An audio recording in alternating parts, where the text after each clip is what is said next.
L'heure du grand duel a sonné.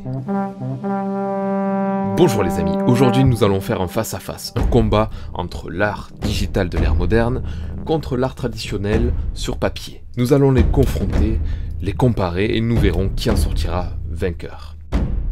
Alors pour cette expérience, j'utiliserai un iPad Pro 2017 qui est censé être l'un des meilleurs outils de dessin pour faire du digital actuellement. Et pour la team papier, je piocherai dans les outils de dessin que je possède, donc ils sont nombreux à force d'en accumuler depuis des années. N'attendons plus, Premier dessin. commençons par le petit croquis. Sur papier, on sait à quoi s'attendre. On fait un petit croquis sans appuyer très fort pour pas trop marquer le support. Avec un bon critérium ou un crayon au choix. Ça on connaît, c'est tellement naturel. C'est un peu la base. Hein. Puis on a une super sensation de contrôle de notre outil en main.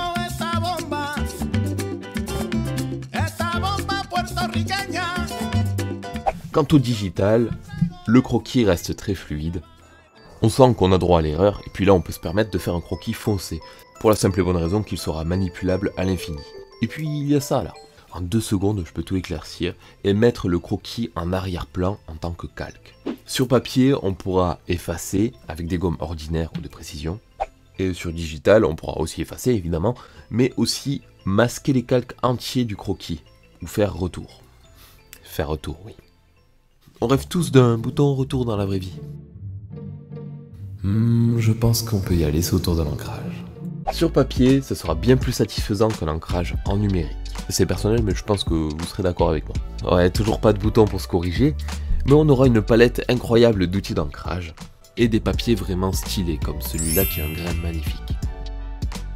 On n'a pas trop droit à l'erreur, par contre, faut faire attention.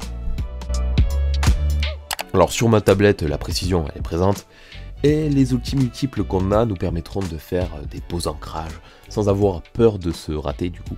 En plus, je le fais sur un autre calque que le croquis, ça me permet d'isoler mes surfaces de travail.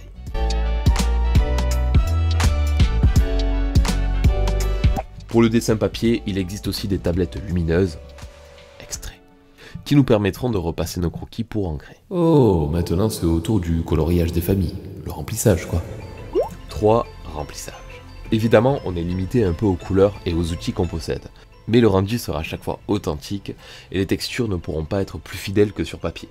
Du coup, il faudra dépenser quelques dizaines d'euros en moyenne pour avoir un kit de couleurs intéressant. Après, là aussi, le budget peut aller très haut.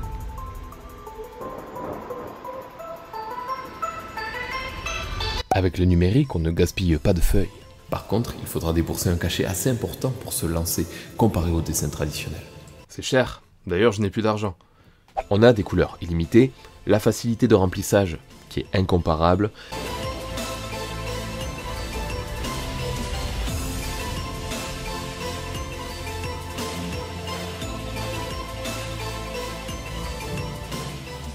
et des effets surpassant largement le dessin traditionnel.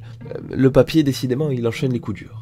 Ce que je tire de ces premiers dessins, c'est l'authenticité qui se perd au digital, mais sa force réside plutôt dans sa praticité et les infinités de possibilités qui iront surpasser les dessins traditionnels sur la plupart des plans.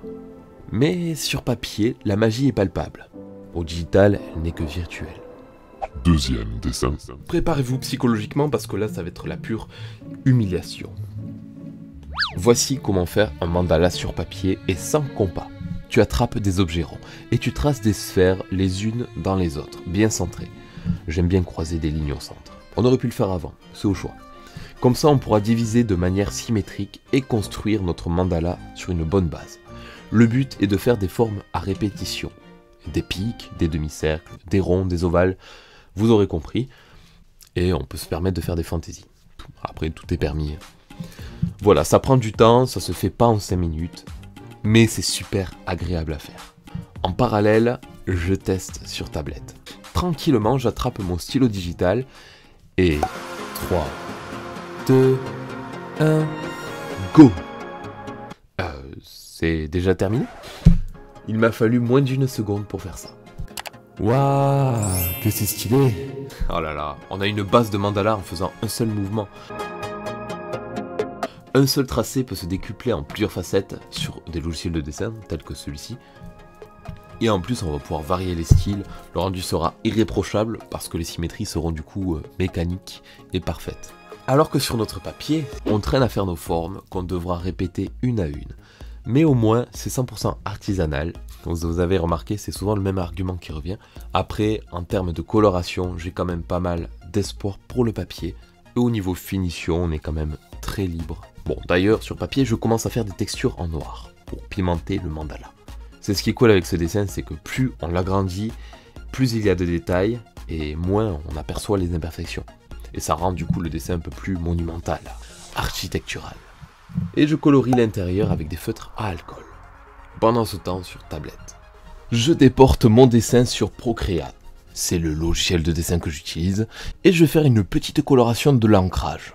L'idée c'est de faire un dégradé un peu sunshine, avec des couleurs chaudes été. Voilà, là c'est pas mal. Avec des dégradés très larges. Et un fond noir. Ok, ça ressort bien. Sur papier, je suis en train de faire de belles dorures avec un stylo paillette. Ça va donner un petit côté luxe, rajouter un peu de peps. Et puis là, c'est le bel exemple d'une chose qu'on ne peut pas obtenir au digital.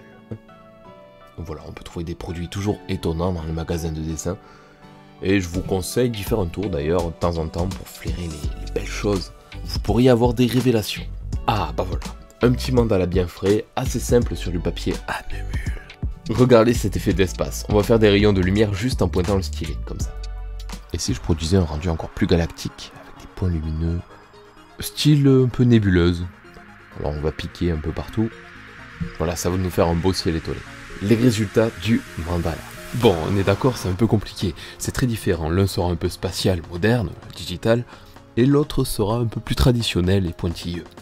Plus rapide, plus simple de dessiner sur tablette. Mais dans les deux cas, la qualité des résultats s'équivalent. On trouvera des matières et des outils très particuliers pour le traditionnel. Quant au digital, on disposera des logiciels et des outils les plus performants. Troisième dessin. Un bon vieux crayon marron grisâtre pour faire une base de tronc. Ici, je vais dessiner un arbre de manière construite. Souvent, ce qu'on fait, c'est de dessiner d'abord un arbre avec toutes ses branches, donc le tronc puis les branches, puis le feuillage au-dessus des branches en fait. Mais c'est pas forcément la meilleure solution. Dans ma situation, je vais plutôt faire quelque chose de simplifié. C'est le tronc d'abord, avec des zones de feuillage. Donc je vais prendre mon crayon, je vais préparer des zones de feuillage sans faire les branches. Comme ça, ça sera mes touffes de verdure. Et c'est ensuite qu'on ira rajouter des bouts de branches en fait, qu'on voit entre les touffes d'arbres. Ça sera quelque chose de beaucoup plus réaliste en fait. Un petit coloriage global de l'arbre s'impose, avec la pointe biseautée du marqueur. Et on augmentera les effets d'ombre et de contraste au fur et à mesure. C'est pour ça que je commence avec des couleurs assez claires et ternes. Tandis que sur tablette, c'est plutôt l'inverse. Je vais faire le tronc, puis toutes les branches principales et secondaires. Parce qu'on peut facilement repasser par-dessus avec les calques. Retour au papier. On va choisir d'où vient la source de la lumière. Donc si elle provient d'en haut à gauche, dans mon cas, il faudra créer de l'ombre en bas des touffes de feuilles et légèrement à droite. Sauf que là, je vais donner des petits coups de feutre avec la pointe biseautée pour garder un côté déstructuré comme tout à l'heure. Voilà, pour faire l'effet feuillage. Quoi de plus simple quand il existe des brushes feuilles? Bah après, attention, il va falloir quand même les choisir, les disposer correctement, mettre la bonne pression, les bonnes tailles. Donc là, je vais faire ma sélection de couleurs avant tout, que je positionne sur le côté. Voilà. Et puis en premier lieu, je vais créer un feuillage foncé, qu'on placera derrière le calque des branches. Parce que ce qui est caché de la lumière et des obstacles, plutôt sombre généralement, surtout dans un feuillage. Bon, je dis ça grossièrement, mais c'est l'idée. Sur papier, je m'occupe déjà des textures avec mes crayons. Et au digital, j'ajoute les différentes couches de feuilles, en prenant en compte l'arrivée de la lumière, qui provient aussi d'en haut à gauche. On verra toujours des feuilles devant les branches dans la vraie vie, donc ce sera des effets de premier plan, et la logique fait que ça va nous cacher des branches. Bon ça y est, on peut régler le compte au tronc. J'ai hésité avec la mousse, mais finalement on va rester sur des effets de lumière, sans forcément beaucoup de détails. En tout cas, dans les deux camps, je vais ajouter des éléments comme des lianes, histoire d'étoffer le dessin. C'est le moment du verdict. Bien finalement, c'est vous qui allez plutôt choisir votre camp, puisque vous avez à peu près mon avis dans la vidéo. Voilà. Êtes-vous de la team papier ou de la team digitale? Dites-moi en commentaire votre choix et ce que vous en pensez, ça peut être beaucoup plus intéressant que juste mon avis. J'espère que vous avez kiffé, je vous souhaite un bon dessin et que vos crayons soient libres. Comme l'art.